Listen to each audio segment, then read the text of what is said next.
Nabi SAW mengatakan Syam kita, maknanya memang Syam itu tanah orang Islam, dan Nabi SAW doakan keberkatan. Mana taknya pula lagi tuan-tuan bayangkan, Nabi SAW pernah ke bumi Syam. Tuan-tuan pun tahu sejarahnya, Nabi SAW pernah ikut bapa saudara baginda Abu Talib pergi berniaga. Waktu kecil lagi Nabi SAW dah pergi ke Syam untuk berniaga, bawa kafilah perdagangan. Itu waktu kecil. Kemudiannya waktu dah dewasa pun Nabi SAW datang lagi ke Syam. Dan paling tidak yang confirm sekali, Nabi SAW sudah datang ke bumi Syam pada peristiwa Isra' dan Mi'raj, yang mana Nabi SAW jadi imam kepada semua Nabi-Nabi yang lain. Maknanya bumi ni bumi yang confirm Nabi dah datang. Dan tuan-tuan pun biasa dengar bagaimana Nabi Muhammad SAW membawa keberkatan walaupun baginda waktu tu masih lagi bayi. Kan cerita Halimatus Sa'diyah, tuan-tuan biasa dengar, yang Nabi SAW dibawa oleh ibu susu baginda datang ke kampung Bani Sa'ad. Halimatus Sa'diyah bawa, waktu tu disebutkan kampung tu jadi macam mana, kambingnya tidak menjadi, kambingnya kurus kering, kemarau, kan, pokok-pokok pun kering, kontang. Sekali tiba-tiba bila bawa saja Nabi SAW ke kampung tersebut, apa jadi? Pokoknya kembali hijau, kambing-kambingnya pun terus jadi gemuk ataupun ada susu yang banyak, kan. Sedangkan waktu tu Nabi SAW masih lagi kecil, baby lagi waktu tu, masih menyusu. Waktu Nabi SAW masih menyusu pun bawa ke kampung tu dah ada keberkatan untuk kampung tu. Apatah lagi selepas Nabi SAW menjadi Nabi dan menjadi imam pula kepada Nabi-Nabi yang lain. Maknanya kumpul semua Nabi-Nabi yang lain, kumpul ramai-ramai sembahyang beramai-ramai dekat Masjid Al-Aqsa. Tak cukup lagi keberkatan bumi tersebut, kan? Yang ini confirm tak ada kat tempat kita, kan? Itu satu. Lagi nak cerita keberkatan bumi Syam tersebut, datang pula para ulama yang begitu ramai yang lahir di bumi Syam, ataupun paling tidak pernah lalu di bumi Syam ataupun pernah tinggal di bumi Syam sekejap. Contoh imam-imam kita yang paling besar sekali kalau kita kat Malaysia ni, kita biasa dengar Imam Asy-Syafi'i, imam mazhab kita sendiri. Imam Asy-Syafi'i lahirnya di Syam. Imam Syafi'i lahirnya di Gaza, kan, lahirnya di Gaza. Dan Imam Syafi'i sendiri biasa merantau ke banyak tempat, antaranya Syam. Dan juga selain daripada tu, siapa lagi dalam mazhab Syafi'i juga? Imam An-Nawawi contohnya. Imam Nawawi lahir dan meninggal dunia di bumi Syam, di Syria. Siapa lagi? Imam Al-Ghazali contohnya. Ini kita cerita bahawa mazhab Syafi'i, kan. Mazhab-mazhab yang lain pun macam tu juga, berlambak imam-imam yang lahir ataupun meninggal dunia, ataupun paling tidak pernah belajar ataupun pernah tinggal di bumi Syam. Ramai sangat-sangat, tak terkira. Jadi bumi ni bumi yang confirm diberkati oleh Allah Subhanahu Wa Taala. Dan tuan-tuan perhatikan apa yang disebutkan oleh Nabi SAW dalam hadis yang sahih. Banyak Nabi SAW sebut tentang Yaumul Malhamatil Kubra, hari pembantaian yang besar. Nabi SAW sebut fustatul muslimin bi ardin yuqalu laha al-Ghutah fiha madinatun yuqalu laha Dimashq khairu manazilil muslimina yawma idzin. Pada hari tersebut dikatakan bahawasanya benteng orang Islam berada di satu tempat yang bernama Ghutah, dan di Ghutah itu ada satu bandar yang namanya Dimashq. Nabi SAW sebut, Dimashq orang Melayu panggil Damsyik, kan, dan orang Mat Saleh panggil Damascus. Tuan-tuan tengok kat peta tu, Damascus. Nabi SAW dah sebut pun nama bandar ni disebutkan oleh Nabi SAW. Dan Nabi SAW sebut bandar itu menjadi tempat tinggal yang terbaik bagi orang Islam ketika itu, ketika berlakunya peperangan besar pada akhir zaman. Bahkan Nabi SAW sebut alaikum bisyam, kalian mestilah menjaga ataupun pergi ke Syam. Dan banyak lagi lah sebenarnya tuan-tuan, ada berpuluh hadis Nabi SAW yang bercerita tentang bumi Syam. Okey, selesai. Ada pula orang tanya, Ustaz, habis tu apa cerita? Kata berkat, habis perang tak habis-habis, kau mana berkatnya? Tengok kita kat sini aman aja, aman damai je, relax je, tenang aja. Rasa-rasa macam Malaysia berkat lagi kot. Mungkin ada yang rasa macam tu. Ada yang rasa dengan kalau setakat suburnya bumi Syam, kita pun subur juga. Memanglah bumi Syam itu subur. Bumi Syam tu ada buah-buah yang begitu cantik, begitu segar, sayur-sayurannya pun segar, sungainya mengalir deras, cantik. Habis itu kita pun ada juga. Kalau di sana ada buah yang tak ada kat tempat kita, dekat tempat kita ada buah yang tak ada tempat dia. Tuan-tuan tak pernah dengar durian daripada Syam? Tak pernah dengar rambutan Syria? Tak ada. Habis itu, adakah maknanya kita boleh kata bumi kita lebih berkat daripada bumi dia? Tak. Sebenarnya memang semua bumi Allah Ta'ala ni hebat belaka. Allah Ta'ala jadikan baik belaka. Bumi Allah Ta'ala, tuan-tuan pergilah daripada Jepun sampai ke US, buminya baik belaka. Cumanya yang ini dikhususkan dalam Al-Quran, dikhususkan dalam hadis Nabi SAW. Mesti ada kelebihan. Tadi kita sebut kelebihannya Nabi SAW dah duduk.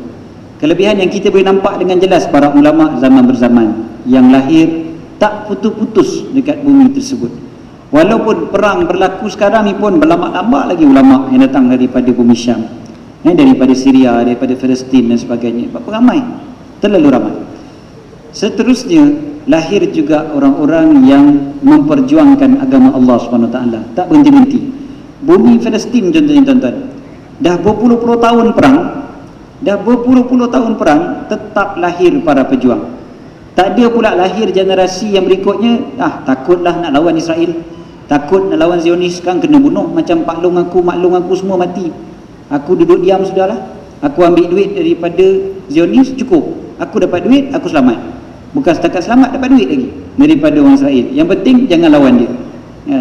Tapi kita jumpa dekat Palestin, tak pernah berhenti pula orang yang berperang lawan dengan Zionis Israel. Daripada satu generasi ke satu generasi, tak berhenti-henti, tak putus-putus. Bahkan diorang boleh pilih pula di kalangan Al-Qassam tu, mereka boleh pilih pula orang yang semahyangnya berjemaah, yang baca Quran ataupun yang hafal Quran, yang hafal hadis dan sebagainya untuk menjadi tentera dia. Cuba kita kat Malaysia buat syarat macam tu, kelayakan nak jadi tentera. Habis kosong tentera. Sekali sampai dengan panglima-panglimanya pun tak hafal Quran. Betul tak? Maknanya saya bukan hina tentera Malaysia yang baik, yang hebat. Tapi saya nak ceritanya, syarat macam tu tak boleh nak buat tempat kita. Dia orang boleh buat syarat macam tu sebab dia orang ada terlalu ramai orang-orang yang memang nak berjihad di jalan Allah SWT. Dan bukan berjihad itu sekadar dengan mulut, tapi memang mereka ni orang yang hebat, orang yang berani. Tuan-tuan, berkat bumi tersebut di bumi Syria ni tuan-tuan, kalau tuan-tuan tengoklah, orang Syria ni dia, kalau tuan-tuan tengok peta tu, Syria ni duduk atas Jordan, tepi Lebanon. Kalau tuan-tuan tengoklah orang kawasan sini, orang kawasan Syria, Jordan, Lebanon, dia orang ni, dan juga Palestin, dia orang ni adalah orang yang memang lembut. Dia orang bukan Arab yang kasar. Kalau tuan-tuan perhatikan, orang Arab Syam dia berbeza dengan orang Arab Mesir contohnya, ataupun orang Arab Teluk juga berbeza. Arab daripada Mesir tuan-tuan mungkin dengar ataupun mungkin tuan-tuan kenal orang Arab yang kasar. Tuan-tuan tengok sampai orang cakap Arab ni kasar Ustaz. Sebab yang kita jumpa ramai orang Arab Mesir. Arab Mesir memang kasar. Saya duduk Mesir lama tuan-tuan. Arab Mesir memang kasar. Memang dia punya sifat, dia nak buat macam mana tuan-tuan. Dia cara bercakap kasar, makan minum dia pun benda kasar. Makan dia tuan-tuan, roti tu kita kan suka kalau roti yang lembut ya. Roti ni kita suka makan kalau roti tu lembut. Kalau keluar daripada oven tu ataupun daripada kedai roti tu, bakery tu, kita suka yang panas. Yang panas tu kan lembut, sedap kita makan. Orang Mesir tidak. Dia ambil roti daripada kedai roti tu, dia bawa balik, dia jemur dulu, bagi keras. Dah keras baru dia makan, bau sedap dia kata. Kan lain daripada kita kan, budaya dia berbeza. Memang kita kata pelik kau ni, nak buat macam mana dah dia suka kan. Memang dia macam tu. Dan makanan tu lah makanan uji dia. Roti ni panggil aish. Aish. Okey. Kalau bercakap kasar.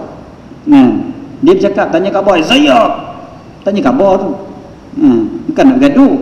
Tu kawan baik tu bercakap tu. Syekh, doktor yang alim pun kadang-kadang bercakap macam tu juga. Kita tengok nak bergaduh ke apa ni tak? Cakap baik itu sebenarnya, tapi kasar. Kita dengar macam nak bergaduh je kerja ni. Suami isteri bercakap, kadang kita tengok, ya Allah, isteri saya, dia saya bawa ke Mekah baru bulan lepas, minggu lepas. Saya dekat airport, dia tengok suami isteri orang Arab dia kata, bang, dia orang gaduh apa tu? Saya tengok dia orang, bukan gaduh tu manja tu. Tu tengah manja tu. Bercakap tu perkataan dia tu lembut, tapi ya Allah macam gaduh. Tu sampai kita kata orang Arab ni perangai dia kasar. Sedangkan tidak, bukan semua Arab macam tu. Kita dengar Arab Mesir, mungkin kita nampak kasar.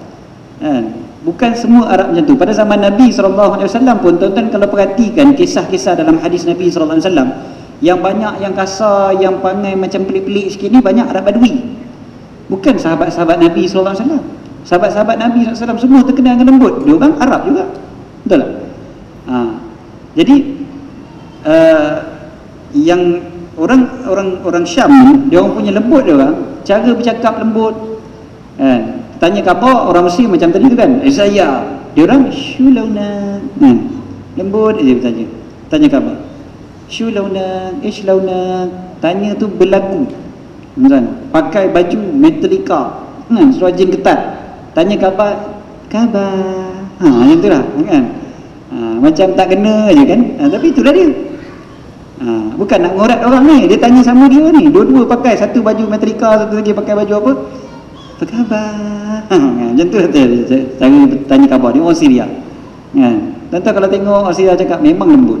Cara cakap dia berlagu je, dia lengguk kat belakang dia. Cara orang Syria. Dia punya lengguk kalau dia nak jalan, ada kawan halang, duduk tengah jalan macam tu kan, dia minta ke tepi sikit, bang tepi sikit. Kita akan cakap macam tu lah kan, bang tolong tepi sikit, saya nak jalan. Orang putih sebut excuse me, dia cakap apa? Dia akan cakap syuaya ya akhi. Dia lagu dia, syuaya ya akhi, tepi sikit saudara. Kawan tu tak dengar, buat tak dengar, dia cakap lagi syuaya ya akhi, tepi sikit saudara. Dia lembut macam tu. Kalau 3-4 kali tak dengar juga, dia akan cakap apa? Dia marah. Dia nak marah tu, dia cakap macam mana? Syuaya ya hayawan, tepi sikit natang. Macam tu lah. Itu kira marah lah tu kan. Ui, marahnya. Tepi sikit natang. Hayawan natang lah kan. Syuaya ya hayawan. Dia tukar. Tu memang kasar betul lah tu bagi orang Syria. Kasar betul kau ni, relax lah. Tapi cakap lembut itu cara orang Syria. Jadi maknanya dengan lembut dia orang tu satu. Saya nak cerita ni, saya ada kaitkan dengan kenapa isu Syria tak habis-habis. Ni salah satu faktor dia tau. Satu lagi faktornya, tuan-tuan, dia orang dah lembut. Dia orang pula duduk dalam negara yang mana dikongkong dahsyat oleh keluarga Bashar Assad. Bashar Assad sebelum daripadanya bapak dia, Hafiz Assad. Hafiz Assad jadi presiden, kemudian dia mati, ganti dengan anak dia Bashar kan. Waktu zaman Hafiz Assad ni lagi, dia dah bunuh punya ramai orang Islam. Tak apalah, kita tinggalkan. Pergi kepada Bashar Assad ni. Bashar Assad ni, dia doktor, by professionnya dia asalnya doktor, tapi dia bunuh orang lagi ramai lagi daripada bapak dia.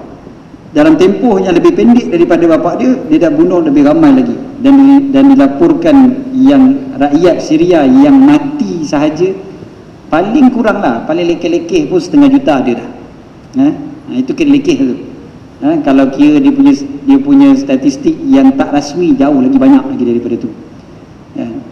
Bashar Assad, dia boleh bunuh punya ramai orang, dan tentera-tentera dia dan juga kemudiannya tentera ISIS dan sebagainya pun datang bunuh rakyat juga. Terlalu ramai orang yang mati.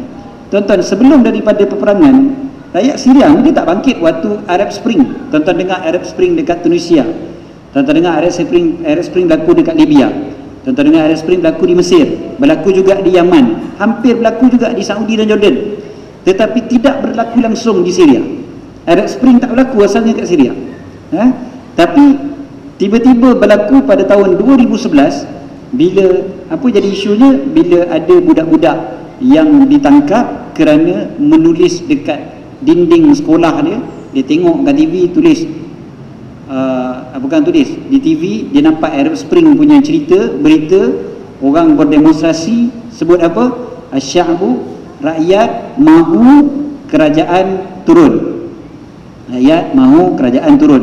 Budak-budak sekolah rendah, dia tahu apa tuan-tuan? Bila tengok TV macam tu, oh ramai-ramai jerit macam tu, oi best lah dia punya slogan. Dia orang pun conteng dekat dinding slogan tu. Dia orang conteng kat dinding slogan tu, dinding sekolah. Dia conteng kan. Esok je satu sekolah kena tutup. Kena tutup, budak-budak tu kena tangkap, ramai-ramai yang kena tangkap, dan yang tak terlibat dibebaskan. Ada beberapa orang yang kena tangkap tu tak dibebaskan, daripada satu hari ke satu hari tak dibebaskan. Mak bapak merayu-rayu minta dibebaskan, tak dibebaskan juga. Dia orang, bahkan polis boleh kata korang anggap je lah anak-anak tuan-tuan dan hati. Tuan-tuan buat barulah. Ni orang ajar polis juga. Lepas tu saya tak sampai hati nak cakap ayat selepas daripada tu, dia cakap lebih kasar lagi daripada tu. Lepas daripada tu, dia buat apa dengan budak-budak tu? Dia seksa budak-budak tu, dia pukul, dia belasah, dia dera sampai dicabut kuku budak-budak tu. Kuku budak-budak ni satu-satu dicabut je. Tuan-tuan tak pelik tau seksaan cabut kuku ni dekat negara sosialis. Tuan-tuan dengar dekat China pun dia punya hukuman dia lebih kurang sama, dekat Amerika Selatan pun hukumannya lebih kurang sama juga. Dekat penjara, inilah antara benda yang diorang buat bila diorang nak seksa tahanan, kan? Dan rakyat Syria duduk dekat dalam negara yang mana memang sebelum daripada perang, memang diorang ni memang hidup dalam ketakutan. Diorang tahu diorang tak boleh cakap apa salah sikit pun, tak boleh kutuk langsung kerajaan yang memerintah. Tuan-tuan, nak bercakap tak berani, walaupun seorang bapa bercakap depan anak, tak berani. Takut anak tu adalah apa? Mata-mata Bashar Assad. Anak tak berani nak bercakap depan bapa, takut bapa tu mata-mata. Maknanya bapa pun sanggup report anak sendiri, dan anak pun sanggup report bapa sendiri. Anak dengan bapa pun dah tak percaya. Adik-beradik lagilah, jiran tetangga lagilah. Nak bercakap tak berani tu kan. Duduk diam. Tak berani langsung nak bercakap pada kerajaan. Sebab kalau bercakap, maka besok hilang dia, masuk penjara. Sampai ada orang sebut, kawan-kawan saya orang Syria, dia sebut, kami ni bagi kami anggap dinding rumah kami ni ada telinga. Kami nak bercakap seorang-seorang dalam rumah pun takut. Kita relax kan? Dekat kedai kopi selamba je bercakap. Kau agak-agak 2.6 bilion tu siapa yang bagi? Relax dia bercakap kat kedai kopi. Makan roti canai, tak ada pandang kiri pandang kanan, relax dia bercakap. Dia kat sana, sorry lah nak bercakap, harga minyak naik, tak ada, ni harga minyak tengah turun kan. Tak berani nak bercakap tuan-tuan, tak berani. Sebab dia duduk dalam kongkongan, dalam kerajaan yang sangat mengkong, dan kerajaan yang sangat dahsyat. Ustaz-ustaz kalau mengajar, mana boleh bercakap macam saya bercakap malam ni. Bahkan kalau bercakap, kalau mengajar, pintu mesti buka.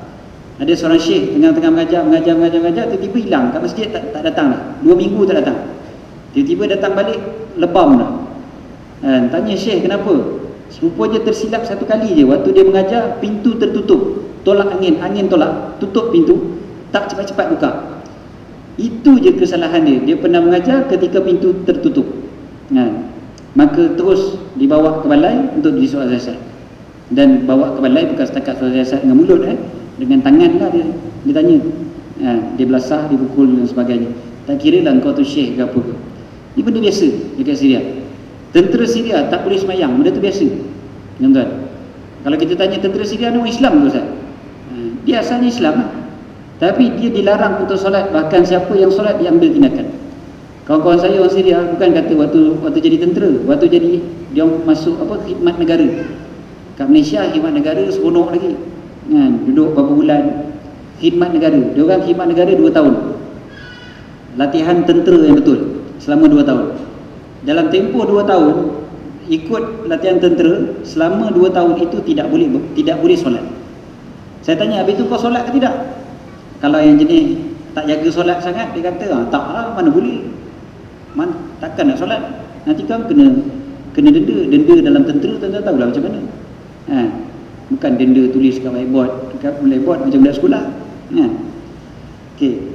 Yang rajin sikit, dia kata kami semayang macam mana? Carilah belakang bilik air. Semayang belakang toilet, kena sembunyi-sembunyi. Nak semayang pun kena sembunyi-sembunyi. Kalau semayang terang-terang, kena tangkap, habis, kena ambil tindakan. Kan? Sampai gitu sekali. Ini bumi Syria. Dari walaupun bumi itu melahirkan ramai ulama, tetapi rupa-rupanya tuan-tuan, bumi ini juga bumi yang dicengkam, dipegang oleh orang yang sangat zalim. Dan kezaliman dia tu rupa-rupanya ada hikmah di sebaliknya pada Allah Ta'ala nak jadikan akhirnya adanya orang-orang yang bangkit, berani untuk memperjuangkan, berani berjuang dan mati syahid. Okey, tuan-tuan, isu Syria ni, kalau kita perhatikan, dia kalau tengok daripada sejarahnya, dia berasal daripada ikut orang sejarah. Sejarah ni dia bukannya ada hadis yang sahih dan sebagainya, tetapi ikut riwayat sejarahnya disebutkan kenapa nama Damsyik itu Damsyik, yang orang Arab panggil Dimash sekarang ni. Kenapa nama dia Damsyik? Ada yang menyatakan, nak kata sejarahnya lama, nak kata sejarah Damsyik ni lama. Dikatakan Damsyik itu berasal daripada perkataan Damu Syaqiq. Damu Syaqiq. Apa maksud Damu Syaqiq? Darah saudara. Apa yang dimaksudkan dengan darah saudara? Dikatakan cerita Habil dengan Qabil berlaku di Damsyik. Habil dengan Qabil, anak Nabi Adam, tuan-tuan pun tahu kan, bila berbunuh maka jatuh darah, maka dipanggil darah saudara. Darah saudara yang tumpah pertama sekali adalah anak-anak Nabi Adam sendiri, dan Habil dan Qabil. Jadi darah saudara itu menjadikan tempat itu dipanggil sebagai Damsyik, Damu Syaqiq, darah saudara. Dikatakan begitu, punya sejarah dia panjang. Sampailah Nabi-Nabi kemudiannya pun banyak yang dekat kawasan Syria, termasuklah kawasan Damsyik itu sendiri. Termasuklah Nabi Yahya, contohnya makam Nabi Yahya ada dekat Damsyik. Ada dekat satu masjid yang dipanggil sebagai Masjid Umawi. Masjid Umawi, Masjid Jami' Umawi ni, sebelum daripada peperangan Syria, dia dianggap sebagai masjid keempat paling terkenal dan paling dikunjungi oleh orang Islam, ataupun paling ingin dikunjungi oleh orang Islam selepas daripada Masjidil Haram di Mekah, Masjid Nabawi di Madinah, Masjid Al-Aqsa di Palestin, di Baitul Maqdis, dan yang keempatnya Masjid Umawi di Syria. Hebat tak hebatnya Masjid Syria ni, Masjid Umawi. Sampai Imam Al-Ghazali, tuan-tuan tahu Imam Al-Ghazali bila dia tulis kitab beliau, kitab Ihya Ulumuddin yang sangat terkenal, masterpiece pada Imam Al-Ghazali. Bahkan sebelum beliau tulis kitab Ihya, beliau tulis juga kitab selepas Ihya beliau tulis kitab Bidayatul Hidayah sebagai mukadimah kepada kitab Ihya Ulumuddin. Kitab tersebut beliau tulis di menara Masjid Damsyik tadi tu, atau Masjid Umawi itu. Masjid Umawi ni, dan di Masjid Umawi inilah, entah kalau tengok gambar, saya rasa ada gambar masjid ni. Masjid Umawi. Cantik masjidnya tuan-tuan. Dan di masjid ini sebahagian ulama berbeza pandangan, sebenarnya ada dua pandangan. Tapi salah satu pandangan mengatakan di Menara Putih Masjid Umawi ini, di sini ada satu yang namanya Ma'zarat Sayyidina Isa. Sebab apa? Berdasarkan kepada hadis Nabi SAW, di sinilah akan turunnya Nabi Isa AS. Berdasarkan pada hadis yang sahih, Nabi Isa akan turun di Damsyik. Kalau tuan-tuan tiba-tiba tengok ada orang keluar daripada batu kif, dia kata di Nabi Isa, tuan-tuan baling batu je lah ke dia. Memang Nabi Isa AS akan turun dekat Damsyik. Bahkan orang Kristian pun percaya, tuan-tuan. Bukan orang Islam je, orang Kristian pun percaya. Kalau tuan-tuan tengok dekat kawasan yang Menara Putih yang ini, Menara Putih yang ini ada banyak rumah orang orang Kristian. Orang Kristian dia buat rumah-rumah dekat kawasan sekeliling ni sebab nak sambut kedatangan Nabi Isa alaihissalam. Sebab bagi orang Kristian, Nabi Isa akan datang di akhir zaman, akan turun di akhir zaman menyelamatkan mereka. Bagi orang Kristian. Jadi dia orang pun percaya Nabi Isa akan turun balik. Cuma tempat yang sama juga dia orang percaya, iaitu di Damsyik, yang akan turunnya Nabi Isa AS. Tuan-tuan, uh, kalau nak tengok kan, tuan-tuan, saya suka pergi kepada cepat-cepat pergi kepada dia punya kes yang berlaku sekarang. Tuan-tuan tengok, ini adalah kubur Imam An-Nawawi. Kubur Imam An-Nawawi rahimahullah. Imam kita, Imam An-Nawawi. Dekat sini ada pokok yang besar dekat atas kubur dia. Imam An-Nawawi, nama tempatnya Nawa. Sebab nama Imam Nawawi itu Nawawi itu ambil nama kampung dia. Nama kampung dia Nawa, maka dia digelar An-Nawawi.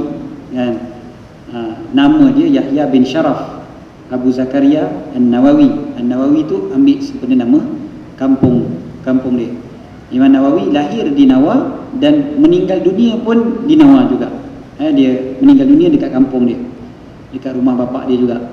Jadi ini contoh Imam Nawawi punya kubur. Tuan-tuan tahu ini diambil gambar ni sebelum peperangan, sebelum perang. Jadi lepas perang apa jadi? Lepas perang yang jadi ni adalah yang ini. Kita tengok. Ini asal kalau tuan-tuan nampak kalau nampak lah mata tuan-tuan memang power. Ni pokok tadi, yang atas ni pokok tadi dah hancur. Dan ini tulisan nama Imam Nawawi masih ada lagi tertulis dekat batu tu, An-Nawawi, tahun 631. Tahun 631. Dan tengok yang tadi tu, bangunan tadi tu dah jadi macam ni. Dah jadi macam ni. Ini makam Imam An-Nawawi. Kan? Kalau tuan-tuan tengok makam Imam Nawawi, ni yang tuan-tuan akan lebih nampak lagi lah. Sebab tadi gambar tadi kan. Inilah dia. Tuan-tuan, ni saya cerita salah satu makam. Nak ceritanya, kalaulah makam Imam Nawawi pun dia orang boleh bom macam ni, apatah lagi lah rumah Pakcik Nawi. Saya cerita ni macam tu je lah. Dan tuan-tuan tengok apa yang berlaku dekat Syria. Saya ambil secara cepat-cepat je lah, tuan-tuan tengok gambar-gambar ni. Ini gambar-gambar yang saya ambil sendiri, tuan-tuan. Bukan ambil daripada BBC ke apa benda ke, tak. Saya masuk ke dalam Syria, tengok sendiri dengan mata kepala. Jadi ada orang Syiah dia kata, kau percaya buat apa? BBC lah, Reuters lah, semua kafir punya. Kau tak payah percaya lah, ni semua propaganda Yahudi belaka. Ni bukan masalah propaganda Yahudi, kita tengok dengan mata kepala kita sendiri. Bukan tengok TV, tuan-tuan. Ini bandar-bandar yang asalnya bandar yang hidup. Bandarnya, tuan-tuan, asalnya macam bandar kita juga. Macam bandar Baru Selayang lah ceritanya. Ada masjid, ada stadium, ada rumah-rumah, ada sekolah, ada pusat pengajian tinggi, semua ada. Kan? Akhirnya jadi padang jarak, padang terkukuh. Kan? Ini contohnya, ini sekolah. Kan? Sekolah hancur macam tu je. Rumah-rumah ni jadi je lah, tuan-tuan. Kosong, terbiar. Jadi ghost town. Rumah di bahasa Arab dia panggil Madinatul Ashbah. Dan kawasan ni, tuan-tuan, yang saya sebutkan ni, ini kawasan ni tak jauh daripada satu lagi makam orang yang sangat kita kenali, iaitu makam Khalifah Umar bin Abdul Aziz. Nama tempatnya Ma'aratun Nu'man dekat Syria. Khalifah Umar bin Abdul Aziz, tuan-tuan, kubur dia bukan dekat Damsyik, walaupun pemerintahan berpusat dekat Damsyik, tapi kuburnya bukan di Damsyik. Sebab Khalifah Umar, adilnya Khalifah Umar ni sampai dia beli sebidang tanah daripada seorang padri Kristian dan diwasiatkan supaya jenazah dia dikebumikan di tanah tersebut. Orang tanya, kenapa beli tanah orang Kristian? Tak ada ke tanah orang Islam? Tak ada ke kubur orang Islam? Khalifah Umar punya takut tersilap, terguna satu sen pun daripada duit negara dan duit orang Islam. Maka dia bimbang kalau kubur dia, kalau jenazah beliau dikebumikan di perkuburan orang Islam, tanah yang diwakafkan, dia takut terambil sedikit tanah wakaf orang Islam. Bukan dia tak layak, dia layak, dia orang Islam juga. Tapi biasalah kubur khalifah, nanti kan mulalah orang nak besarkan sikit, kan? Dia punya batu dia mungkin orang lebarkan sikit. Jadi dia dah terambil bahagian orang Islam sikit, terlebih daripada yang sepatutnya, kan? Dan waktu tu dia dah meninggal pun, maknanya dah masuk kubur pun dia takut juga, kan? Dia takut bukan waktu dia hidup je, sampai dia meninggal dunia pun dia risau terambil tanah orang bukan Islam, orang Islam, tanah wakaf orang Islam. Jadi untuk mengelakkan benda tu, dia beli satu lot tanah sendiri dengan duit dia. Dia beli satu lot tanah, kebumikan aku dekat tanah ni. Dia wasiatkan macam tu. Dan kenapa padri Kristian punya tanah dia beli? Rupanya hikmahnya Khalifah Umar ni, cerdiknya dia, bila dia dikebumikan dekat tanah tersebut, padri Kristian tu baru tahu cerita. Hebatnya Khalifah Umar ni, takut nak ambil tanah wakaf orang Islam, sampai sanggup beli tanah sendiri untuk kubur, bukan untuk buat rumah kan. Untuk buat kubur pun takut sangat-sangat ambil harta orang Islam. Padri Kristian ni pun masuk Islam. Hebat Khalifah Umar, meninggalnya dia pun jadi satu dakwah kan, kubur dia pun jadi satu dakwah kepada padri Kristian. Dan kenapa padri? Sebab bila padri itu masuk Islam, ramai-ramai pula orang Kristian lain masuk Islam. Dengar cerita padri hebat yang masuk Islam, orang pun tertanya-tanya kenapa pula padri ni boleh masuk Islam. Dia orang pun dengar cerita Khalifah Umar bin Aziz, dan maka ramai-ramai orang masuk Islam selepas mangkatnya Khalifah Umar bin Abdul Aziz. Hebatnya tuan-tuan. Dan kubur Khalifah Umar tak jauh daripada yang inilah kawasan-kawasan yang kita sebutkan ni, yang dah hancur dan sebagainya ni. Tuan-tuan bayangkan, rumah-rumah ni dulu didiami oleh orang macam kita, yang ada kerja, yang anaknya bersekolah dekat rumah ni, anak ni pernah main, adalah mainan-mainan ni semua ada lagi kan? Tapi semua bandar-bandar ni semuanya hancur, dah tak ada apa. Tuan-tuan tengok van, nampak van kat tepi tu, van yang kita orang naik. Tuan-tuan jangan salah faham kan? Memang dah hancur kan? Tapi adalah sikit 2-3 rumah orang masih duduk. Kita tanya, tuan boleh duduk lagi tempat macam ni? Dia kata kalau kami pergi tempat lain pun kami kena bunuh juga. Nampak macam mana kan? Jadi dia kata baik kami duduk je lah sini kan? Tuan-tuan, anak-anak Syria ni, dia biasa je, dia biasa membesar dalam keadaan macam anak-anak kita juga kan? Pagi-pagi ada makanan, tengah hari ada makanan, malam ada makanan. Tapi akhirnya jadi macam mana? Akhirnya jadi mencari makanan di celah-celah ataupun dekat batu-batu kerikil. Carilah roti yang ada dan sebagainya, bekas-bekas roti mana yang ada makan. Terpaksa sampai ke tahap, tuan-tuan, kalau tuan-tuan tengok di Wutah ataupun di Dimashq itu sendiri, di Damsyik itu sendiri, tuan-tuan, sampai ke tahap dia orang terpaksa makan daun-daun kering, ranting-ranting kayu. Itu adalah makanan harian mereka. Itulah makanan dia orang.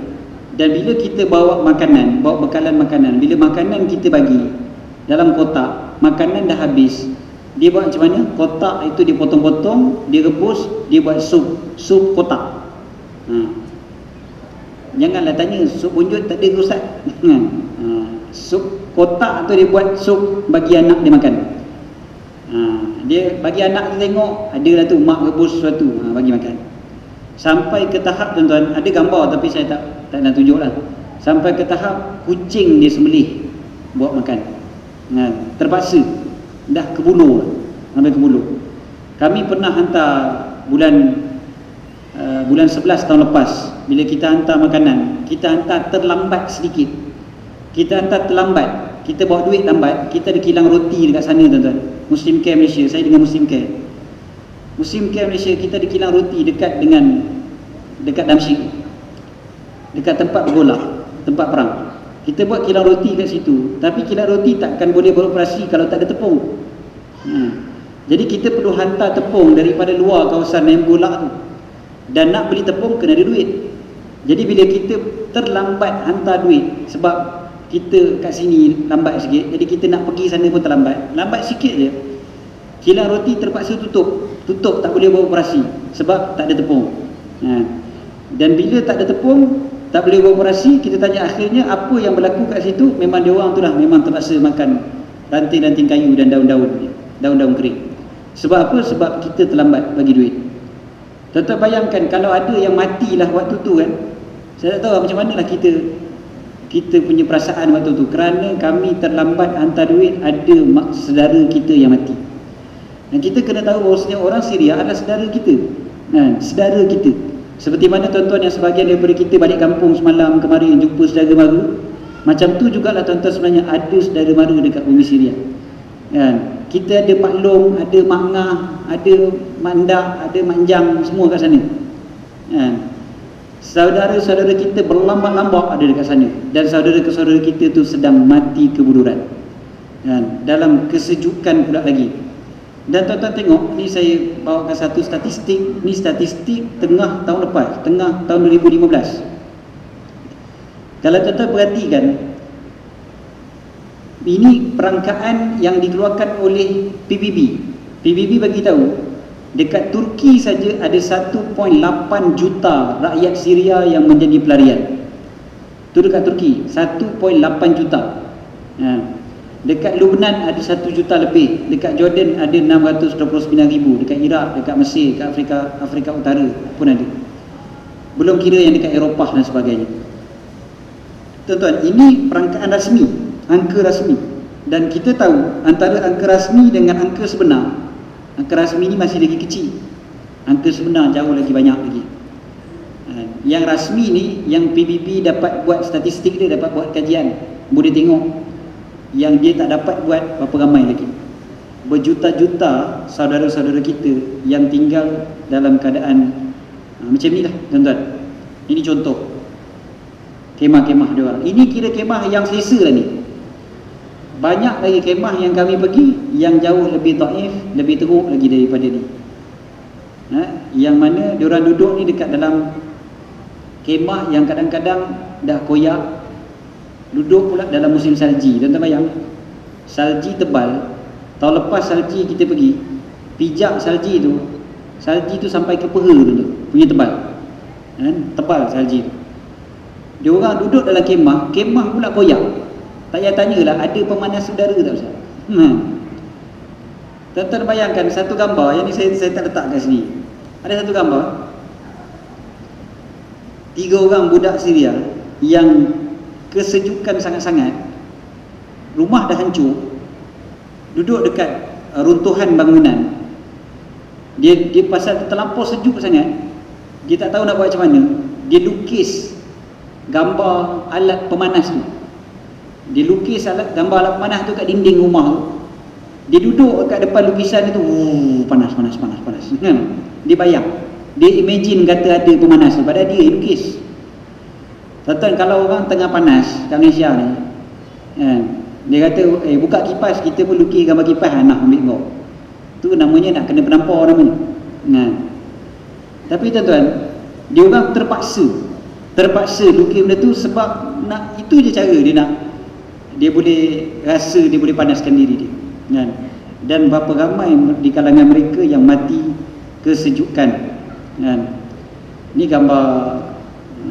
Yang ini di Homs, yang ini di Damsyik, yang ini juga di Damsyik.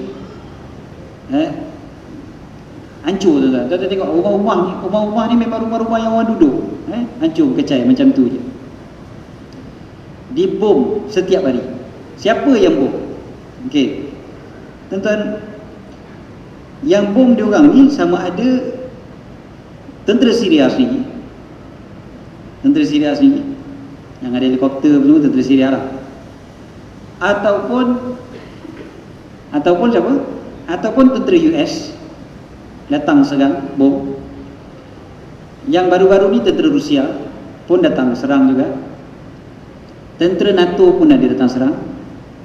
Dan tak cukup dengan tu, tentera ISIS juga serang. Jadi diorang ni duduk dalam keadaan diserang setiap hari. Ramai yang berbunuh sekarang ni. Yang bunuh diorang ni ramai. Bukan berbunuhan, yang bunuh diorang ni sangat ramai. Tuan-tuan tengok gambar budak ni dalam salji yang begitu tebal. Cuba saya besarkan sikit dia punya muka, tuan-tuan tengok sendiri. Nampak tak tuan-tuan? Kalau tuan-tuan tak nampak, besar lagi.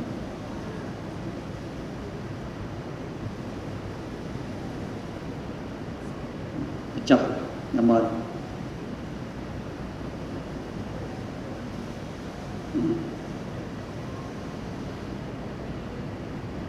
Terpaksa angkat air daripada jauh menempuh salji yang begitu tebal. Baju, jaket, nasib baik ada jaket, dan tapi jaket ni pun itu je lah yang dia ada. Itu je lah yang dia ada. Dan siapa dia? Tuan-tuan bayangkanlah, budak perempuan ni adalah anak kita sendiri. Saya ada 2 orang anak perempuan. Saya kalau tengok gambar ni, saya bayangkan anak saya kena macam ni, ya Allah, memang confirm menitis air mata.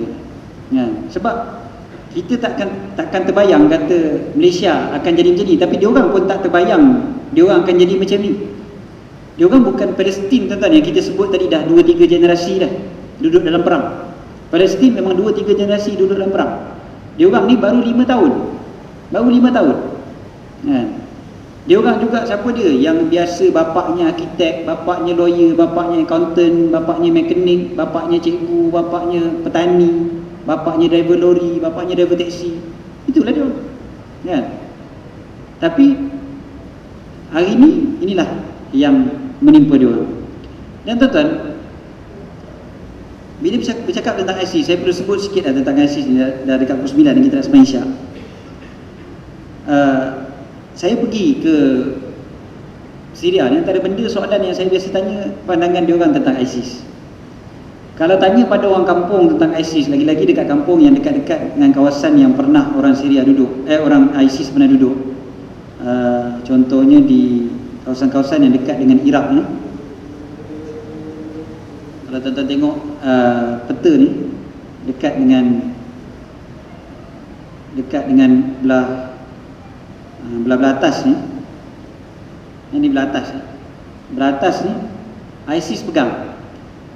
Dan dulu ni kawasan ni adalah kawasan yang sangat daif dan sangat mundur. Lagi-lagi waktu zaman Bashar Assad pegang, dia macam dibiarkan. Sebab apa, tuan-tuan? Kawasan dia memang kawasan yang jauh daripada ibu negara. Kawasan timur ni memang dibiarkan begitu saja, dibiarkan mundur. Dan memang kawasan sini tak ada orang duduk, padang pasir. Jadi kawasan yang orang duduk ni adalah sebelah timur ke atas dekat dengan Iraq, dan juga kawasan barat dekat dengan laut. Jadi bila ISIS masuk daripada Iraq ni duduk sebelah timur, jadi dia masuk dekat kawasan yang mundur ni dulu. Cumanya apa yang berlaku bila dia masuk dekat kawasan yang mundur. Kawasan yang mundur ni memang jenayahnya sangat tinggi, terlalu banyak sangat penjenayah. Kawasan yang mundur, banyak perompak, banyak penyamun dan sebagainya. Bila ISIS masuk, jenayah turun dengan begitu dahsyat sekali. Sebab apa? Sebab ISIS dilaksanakan hudud waktu tu. Jadi rakyat seronok. Rakyat yang biasa ni seronok. Saya bukan kempen untuk ISIS, tuan-tuan. Tuan-tuan jangan berhenti kat sini, tuan-tuan dengar dulu sampai habis. Memang orang akan seronok bila jenayah turun. Takkan tak seronok kan? Bila jenayah turun, orang seronok lah. Dan memang dia orang seronok je bila ISIS pegang. Saya pun pelik benda, saya tanya pada orang bawa, seronok pula ISIS pegang. Kita pun pelik. Kita biasa dengar ISIS ni kasar lah, kejam lah semua. Okay. Saya tanya pada para pejuang yang dipanggil Mujahidin dekat bumi Syria. Tanya pula dia orang, apa pandangan kalian tentang ISIS? Dia orang mula-mula, tuan-tuan, orang pejuang Mujahidin ni, dia orang jaga adab dia orang, jaga akhlak dia orang. Dia orang tak suka bercakap buruk pasal orang. Dia tak suka cakap pasal ISIS tu pun. Kalau kita tanya tu, dia macam okey lah, okey. Tapi kita tengok muka dia, kita tahu ada sesuatu yang dia sembunyikan. Kita kata kau kena bagi tahu pada kita orang. Sebab aku kat Malaysia, orang duk tanya aku pasal ISIS. Jadi dia pun bagi tahulah. Dia kata macam inilah, kami baru je, ni cerita tahun lepas, ni cerita setahun setengah lepas. Dia kata kami baru je minggu lalu buat pertemuan tiga penjuru antara kami Mujahidin yang diwakili oleh Jabhah Nusrah, dan satu lagi kumpulan Freedom Syrian Army, Jaishul Ahrar ataupun FSA, dan juga yang ketiganya ISIS. Buat pertemuan ni nak menyatukan serangan kepada tentera Bashar Assad. Bagi Bashar Assad ni jatuh sudahlah, kita sama-sama lawan dia. Apa yang dijawab oleh wakil ISIS waktu tu? ISIS kata, Mana boleh? Tak boleh pula. Kenapa tak boleh lawan Bashar Assad je? Dia kata sebab bagi kami Bashar Assad itu kafir. Senang kafirkan orang. Bashar Assad ni kafir. Habis tu yang korang ni murtad dia kata. Yang mujahidin ni semua ni murtad dia kata. Jadi dia kata bagi kami bunuh orang murtad lagi afdal daripada bunuh orang kafir. Jadi dia lebih suka bunuh pejuang-pejuang ni daripada bunuh tentera Bashar.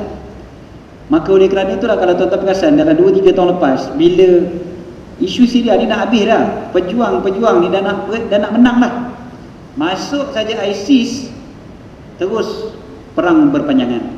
Sebab dia bunuh juga pejuang-pejuang tu. Atas alasan apa dia kata murtad? Sebab tak nak join khilafah Islamiyah mereka. Either you are with us or against us. Macam tu je lah senang cerita je. Kalau kau tak sama dengan kami, maknanya kau lawan kami. Kau lawan khilafah, kau murtad, maka boleh bunuh. Tapi macam tu senang je dia. Dia je yang Islam bagi dia. Orang lain semuanya kafir belaka bagi dia. Ini masalah besar bagi ISIS, masalah akidah. Dan telah dinyatakan pun oleh Nabi SAW dalam hadis-hadis baginda. Dan antara salah satu daripada hadis ni, saya tak ambil hadis yang lemah, ambil hadis yang sahih. Hadis yang lemah ada cerita banyak lagi. Hadis yang kuat, tuan-tuan, cerita tentang bagaimana Nabi SAW beritahu ada orang yang mana orang ni baca Quran sampai hatta yara bahjatah, disebutkan oleh Nabi SAW, sampai dia nampak keindahan Al-Quran. Dia baca Quran sungguh-sungguh kan, dan dia nak mempertahankan Islam. Tapi dengan sebab semangat dia tu yang berlebihan tu, akhirnya dia tengok jiran sebelah dia kata jiran sebelah dia musyrik. Dia kata jiran sebelah dia kafir lah. Sebab buat dosa, kafir ni. Maka Nabi SAW ditanya tentang siapa yang lebih teruk, yang jiran yang kena tuduh musyrik tu ke orang yang menuduh? Maka Nabi SAW jawab, balir rami, bahkan orang yang menuduh musyrik itu lebih dahsyat lagi daripada orang yang dituduh. Lebih dahsyat lagi dosa dia berbanding dengan orang yang dituduh. Orang yang dituduh tu mungkin buat dosa, kita nafikan, itu sebablah kena tuduh. Tapi orang yang menuduh orang sebagai musyrik lebih dahsyat lagi daripada orang yang dituduh. Sebab jaga-jaga. Hari ni tuan-tuan, dekat Malaysia ada orang-orang yang dah mula macam tu. Sama ada memang dia terus join ISIS sampai dianggap orang lain semua sesat belaka, ataupun dia ambil ajaran yang ke arah itu, yang dekat-dekat macam tu, yang senang-senang sangat nak melabel orang sebagai musyrik, kafir, ahli fasik, bid'ah dan sebagainya. Sikit-sikit itu je dia tuduh orang kan. Orang berdoa dengan tawassul, ni ahli syirik belaka ni. Senang sangat nak mensyirikkan orang. Jadi ajaran ekstrim macam ni kena jaga-jaga kan. Dalam masa yang sama tuan-tuan, Syria ni Bashar Assad dapat sokongan daripada siapa? Bashar Assad dapat sokongan yang besar sekali daripada Iran dan juga daripada Rusia. Kenapa Iran yang banyak sokong dia? Sebab satu ideologi Syiah. Walaupun bagi Iran, Syiahnya Bashar Assad ini adalah Syiah yang sesat. Syiah kata Bashar Assad punya Syiah sesat. Macam tu. Kita kata orang 2x5 je, semua sesat belaka. Tapi dia kata dia ni sesat. Tuan-tuan biasalah macam orang Kristian pun macam tu juga. Kadang-kadang kita dengar kan, gereja ni kata gereja ni sesat kan, ajaran yang ni kata ajaran ni sesat. Protestan dengan Katolik masing-masing mengkafirkan satu sama lain kan. Orang tu kafir tu tak? Macam tu kan. Padahal bagi kita sama je dua-dua kan, dua-dua kafir kan, dua-dua Kristian. Okey. Syiah pun jadi banyak kelompok. Syiah yang tertentu, okey, Syiah terlampau banyak kelompok. Yang kelompok yang tertentu ni dia anggap Syiah yang lain sesat. Dia je betul. Yang Syiah yang satu lagi pula dia kata kelompok yang Syiah yang lain sesat. Kita walaupun ada mazhab dalam Ahli Sunnah wal Jamaah, kita ada mazhab Syafi'i, kita ada Hanafi, ada Hanbali, ada Maliki. Kita takkan kata dia orang sesat ke? Kita sembahyang dekat Masjidil Haram, Imam Masjidil Haram bukan mazhab Syafi'i.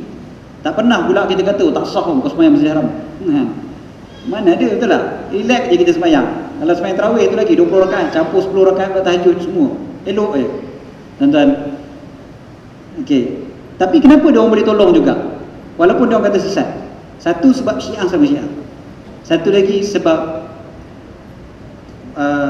peperangan Syria sekarang ni dia bukan lagi peperangan Syiah lawan Sunni. Bukan lagi Syiah lawan Sunni semata-mata. Dia adalah peperangan untuk merebut satu bumi yang telah dijanjikan oleh Rasulullah SAW daripada dulu, dan untuk merebut bumi yang sangat strategik dari segi lokasinya. Tuan-tuan tengok segi lokasi Syria, tadi kita sebutkan Syria ni, tuan-tuan tengok sebelah ni Iraq, sebelah bawah dia Jordan, sebelah tepi dia Lebanon dan juga Palestin yang ada Israel sekarang ni, sebelah atas dia Turki, negara Eropah. Tuan-tuan, dia duduk dekat tengah-tengah antara Iraq dan juga Turki, dan juga laut ada belah tepi dia yang mana orang pergi ke Eropah terus, daripada laut tu juga boleh lakukan serangan ke Eropah ataupun daripada Eropah ke negeri Arab. Memang lokasi dia sangat-sangat strategik. Jadi itu satu lokasi dari segi geografi. Yang keduanya minyak. Syria juga ada minyak. Okey. Jadi antara sebab peperangan akhir zaman, antara sebabnya adalah minyak. Iraq berlaku peperangan antara sebabnya kerana Iraq adalah lubuk minyak antara yang paling tinggi sekali di dunia, antara. So Syria juga begitu. Syria juga ada minyak. ISIS pegang kawasan-kawasan yang banyak minyak.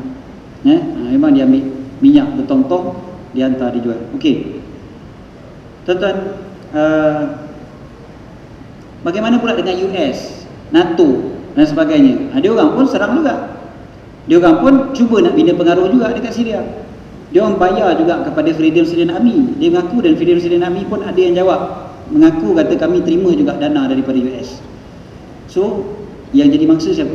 Yang jadi mangsa adalah rakyat Syria sendiri, orang awam, yang menjadi mangsa, yang dibom saban hari. Sampai dengar bunyi bom tu benda biasa dah bagi dia orang. Tuan-tuan, saya duduk dekat dalam Syria, bila bunyi bom depan, bunyi bom sana, dia orang ni boleh buat lawak lagi sama dia orang Syria. Saya tengok satu dia orang biar betul korang ni, kan? Bom, saya tanya berapa jauh tu bom tu? Dia kata tu adalah dalam 500 meter dia kot. Nampak 500 meter, dekat betul. Kita dah berdebor dah dengar lagi bunyi bom, lagi kuat lagi daripada tu. Yang tu berapa jauh? Tu 300 meter. Tu depan tu, luar rumah kita tu, kau tahu yang ada sempang tu, tu. Dia cerita tu tuan-tuan, macam ada bunyi mercun kat depan tu. Kat mana dia orang mercun tu? Tu hujung taman. Macam tu lah. Ini bom tu tuan-tuan. Dah lah makin dekat pula. Tadi 500 meter, ni 300 meter. Kita dah risau, dah mucap je kan. Kawan saya seorang tu tengah mesej isteri dia, handphone dia dah jadi macam kipas, meletak. Ketakutan. Tak apalah, dia relax je, gelak. Habis dia bunyi bom tu, jom keluar, kita pergi ziarah tu.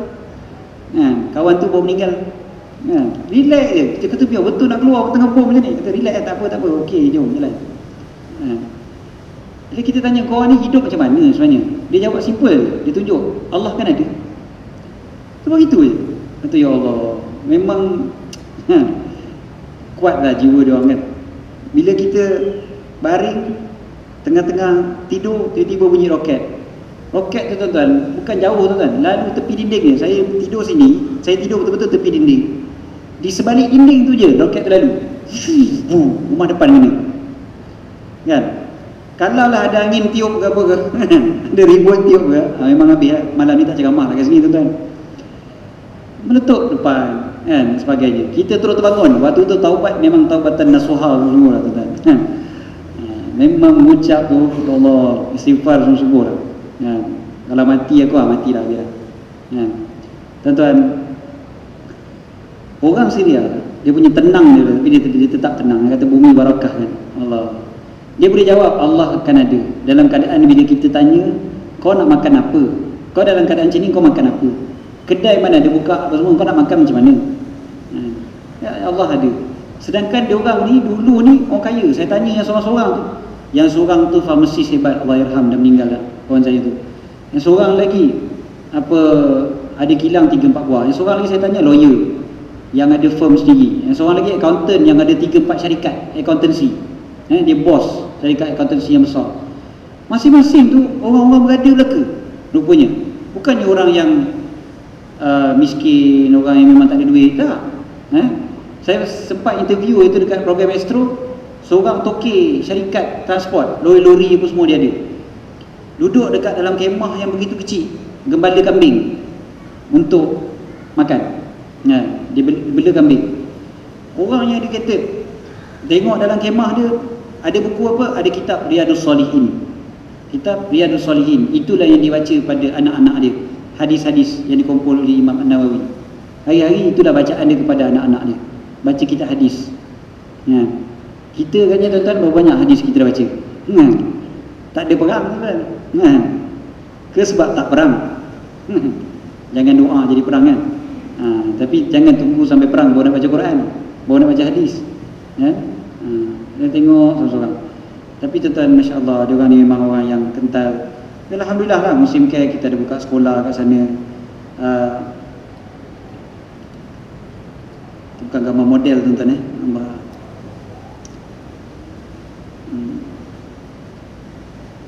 budak-budak ni lah yang kita tengok. Budak-budak yang macam tu lah, makan minum ni. Ini kira okey lagi lah. Ada lagi makanan yang kita tengok kadang sampai tinggal tulang aja. Yang itu lebih dahsyat lagi lah. Dan mana gambar sekolah tadi ni? Kita buka sekolah, kita bagi diorang, sebab diorang, kita tahu diorang ni adalah generasi yang mana ni sekolah ni dalam, yang sekolah yang ini dalam kawasan Syria. Sekolah yang ini di Turki. Kita ada 7 buah sekolah, Alhamdulillah sekarang ni, untuk pelarian Syria dan untuk orang Syria yang dalam Syria. Yang kebanyakannya di luar Syria lah. Yang 6 buah di Turki. Bangunannya baru ni diberikan oleh PBB sendiri. Alhamdulillah PBB percaya. Bahkan sekolah yang kita buka, asalnya studennya, waktu saya pergi mula-mula ada 200 orang student. Saya pergi lagi sekali dah jadi 1000 orang student. Baru ni naik lagi beribu-ribu dah, saya pun tak tahu berapa ribu orang student dah sekarang. Dan guru-guru waktu mula-mula pergi ada berapa puluh orang, naik jadi 100 lebih guru waktu saya pergi tahun lepas kan. Dan memang nama sekolah ni pun Sekolah Muslim Care. Sekolah Muslim Care. Sekolah Muslim Care Malaysia. Dan tuan-tuan tengok ni kabin kan. Kabin ni pun sebab ada orang Turki yang tolong wakafkan tanah ni, kita beli kabin buat jadi sekolah untuk diorang. Dan kita buat sekolah sebab apa? Sebab kita fikir diorang ni perlu pendidikan. Kalau perang habis nanti, diorang ni lah yang kita harapkan dapat membangunkan semula bumi Syria. Kalau diorang duduk macam yang tadi tu kita kata, hanya semata-mata makan pun tak ada, apa semua duduk cari roti dekat celah-celah pasir, batu-batu, sekolah memang confirm tak pergi dah, sekolah kena bom dan sebagainya. Lagi 20 tahun agaknya, apa jadi pada diorang? Membaca, menulis tak reti, apa pun tak tahu kan. Siapa yang akan jadi engineernya, siapa yang akan jadi doktornya, siapa yang akan membangunkan negara diorang balik. Jadi kita harapkan, justru kita pun buka lah sekolah untuk diorang. Dan mudah-mudahan lah kita adalah sesuatu yang kita dapat buat lah untuk diorang. Ini pejabat kita dekat sana, pejabat Muslim Care Malaysia di sana. Dan memang sekarang ni tuan-tuan, kalau tuan-tuan dengar di IKIM FM, setiap hari ada bintang langsung daripada sana. Wakil Muslim Care sekarang ni memang pergi ke sana bersama dengan DJ radio IKIM FM. Hari-hari ada bintang langsung daripada sana. DJ Nick Hasnah ada di sana sekarang ni, dan dia laporkan lah setiap hari. Tuan-tuan nak dengar laporan yang terkini, tuan-tuan dengar dekat IKIM FM. Memang ada laporan dia bersama-sama dengan wartawan harian Metro pun ada juga. So kalau beli harian Metro pun ada berita-berita tentang budak-budak ni, insya-Allah. Dan cukup setakat itu insya-Allah untuk malam ni. Dan tuan-tuan kalau hendak menyumbang, saya tak buat kutipan pun sebenarnya malam ni. Dan saya pun bukan berniat buat kutipan pun pada malam ni. Cuma saya besarkan gambar ni untuk siapa-siapa yang nak ambil nombor akaun. Itu dia. Okey, jadi saya besarkan sini je lah.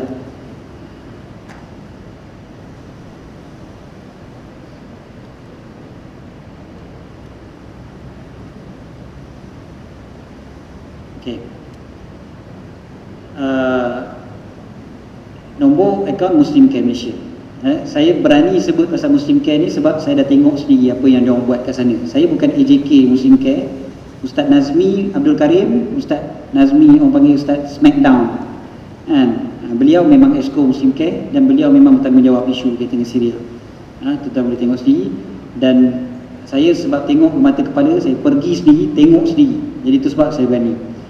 Kalau NGO lain bukan saya kata menipu ke tidak sama sekali. Saya tak tuduh mana-mana NGO yang lain. Semuanya bagus belaka insya-Allah, semua nak buat baik belaka. Cumanya saya sebut pasal Muslim Care sebab saya berani, sebab saya tengok sendiri. Kan? Dan memang saya dilantik pun sebagai duta Muslim Care untuk bicarakan isu Syria dan isu yang berkaitan dengannya. Jadi cukup setakat untuk malam ni. Dan macam saya sebut tadi, dia masih ringkas sebenarnya malam ni. Saya tak bincang isu politik sangat tentang politik dalaman Syria. Saya juga tak bincangkan isu Syiah yang banyak sangat isunya sebenarnya. Dan kat Gombak ni pun ada Syiah yang cuba masuk dan sebagainya. Tuan-tuan kena perhatikan juga. Syiah ni mula-mula dia tunjuk baik depan kita, tapi kalau dia memerintah, inilah yang jadinya kan. Dan isu Rusia, isu NATO dan sebagainya juga kita tak bincangkan secara panjang lebar kan. Dan cukuplah saya sebut Syria sekarang ni dia menjadi menjadi mangsa rebutan daripada pelbagai pihak untuk merampas negara mereka. Dan yang menjadi mangsa yang paling besar adalah rakyat Syria yang merupakan saudara-saudara kita. Dan selalu-selalulah kita ingat satu perkara, apa dia? Ingat je lah di padang mahsyar nanti bila kita nak minum telaga Nabi SAW, kita agak-agak macam mana kita nak minta daripada Nabi SAW. Dalam keadaan dekat atas muka bumi dulu, kita biasa membiarkan umat Nabi SAW mati kelaparan, mati kehausan, mati kesejukan. Sedangkan Nabi SAW sangat sayangkan umat Nabi SAW. Dalam hadis yang walaupun sebagian ulama hadis sebut lemah, man asbaha wa lam yahtama bi amril muslimin falaysa minhum. Siapa yang berpagi-pagi tidak mementingkan, tak ambil berat, tak peduli urusan orang Islam yang lain, maka bukan di kalangan mereka. Jadi mudah-mudahan kita ni digelar sebagai umat Nabi SAW di padang mahsyar. Kita nak sangat-sangat Nabi SAW mengaku sebagai umat, maka di atas muka bumi ini waktu kita hidup, kita caknalah tentang umat Nabi SAW. Dan mudah-mudahan kita dapat syafaat daripada Nabi SAW, dan mudah-mudahan kita dimasukkan ke dalam syurga bersama-sama dengan baginda SAW.